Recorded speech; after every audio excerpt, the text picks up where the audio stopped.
अब्दुल करीम टुंडा को 1993 में कई ट्रेनों में हुए सिलसिलेवार बम विस्फोटों के मामले में यह कहते हुए बरी कर दिया गया कि अभियोजन पक्ष आरोपी को साबित करने के लिए पर्याप्त सबूत पेश नहीं कर सका। इस बीच बीजेपी सांसद घनश्याम तिवारी ने कहा कि राजस्थान सरकार ने केंद्र से आग्रह किया है कि यह अब्दुल्ला करीम टुंडा को बरी करने के फैसले को चुनौती देने के लिए सीबीआई को अपील दायर करने के लिए कहे। सांसद घनश्याम तिवारी ने कहा, मामले की जांच सीबीआई द्वारा की गई थी। राजस्थान सरकार का इस मामले से कोई लेना देना नहीं है। हालांकि न्याय के हित में राज्य सरकार और मुख्यमंत्री भजन लाल शर्मा ने आज केंद्र सरकार से आग्रह किया है कि वह सीबीआई को मामले में अपील दायर करने के लिए कहे।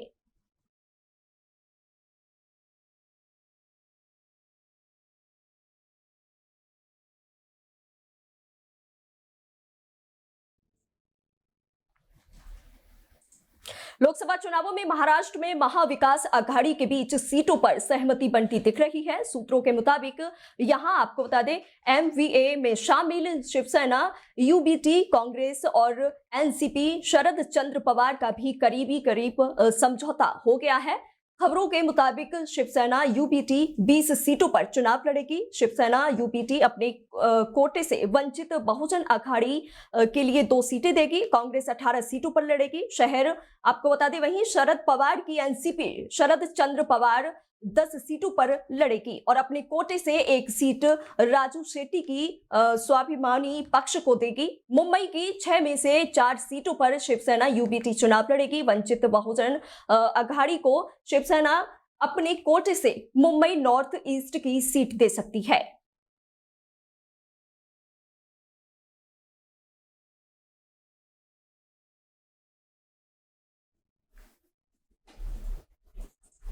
कर्नाटक राज्य पिछड़ा वर्ग आयोग के अध्यक्ष के जयप्रकाश हेगड़े ने मुख्यमंत्री सिद्धारमैया को गुरुवार को बहुप्रतीक्षित सामाजिक, आर्थिक और शिक्षा सर्वेक्षण रिपोर्ट सौंप दी है। जाति गणना कहे जाने वाली इस रिपोर्ट पर राजनीतिक विवाद भी खड़ा हो गया है। हालांकि इसे अभी तक सार्वजनिक नहीं किया गया है। ओबीसी आयोग के अध्यक्ष जयप्रकाश हेगड़े ने गुरुवार को अपने कार्यकाल के आखिरी दिन दोपहर लगभग 2:45 पर बेंगलुरु में विधानसभा पहुंचे और मीडिया को संबोधित करने से पहले सीएम सिद्धारमैया से मुलाकात की। उन्होंने कहा कि हमने रिपोर्ट सौंप दी है। सीएम ने कहा कि वो इसे अगली कैबिनेट में पेश करेंगे और फैसला करेंगे।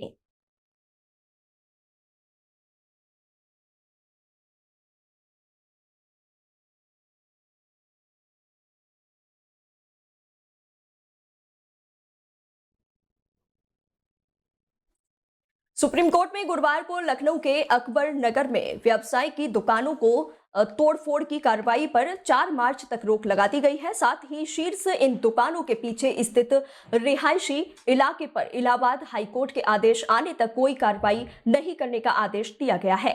लेकिन आपको बता दें, सरकारी जमीन पर कब्जे को लेकर सुप्रीम कोर्ट ने गंभीर सवाल उठाए हैं। जस्टिस संजीव खन्ना ने कहा कि सरकार की ओर से भी विफलता है। लगभग सभी मौकों पर जमीन सरकार के पास होती है, इस वजह से कीमतें बहुत ऊंची होती है।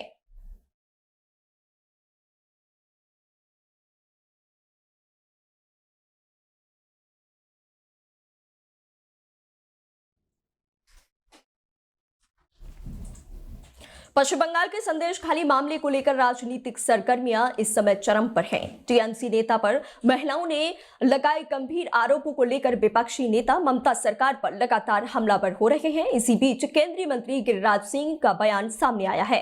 मंत्री गिरिराज सिंह ने सीएम ममता बनर्जी पर निशाना साधते हुए कहा, जिन लोगों ने 75 सालों तक गरीब लोगों की तरफ देखा नहीं, पानी नहीं पहुंचाया, गैस नहीं पहुंचाई, उन लोगों तक प्रधानमंत्री नरेंद्र मोदी ने सुविधाएं पहुंचाई। इसी के साथ आगे उन्होंने कहा, बड़ा बयान देते हुए कि अगर पश्चिम बंगाल में भाजपा की सरकार बनती है तो राम राज्य ही होगा।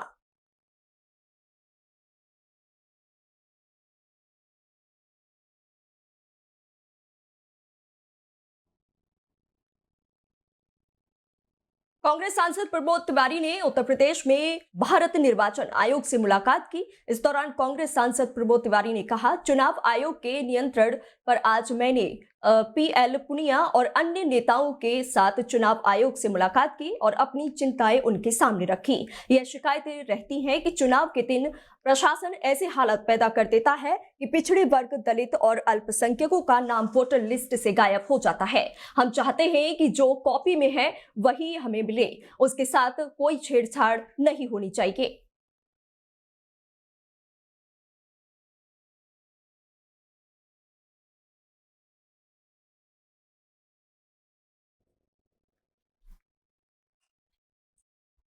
आज से मार्च महीने की शुरुआत हो चुकी है और महीने के पहले ही दिन एलपीजी गैस सिलेंडर के दाम एक बार फिर से बढ़ा दिए गए हैं। हालांकि ऑयल मार्केटिंग कंपनियों ने कीमतों में इजाफा एक बार फिर से कमर्शियल गैस सिलेंडर की कीमतों में किया है। दिल्ली में ये 25 रुपए तो वहीं मुंबई में 26 रुपए महंगा हो गया है।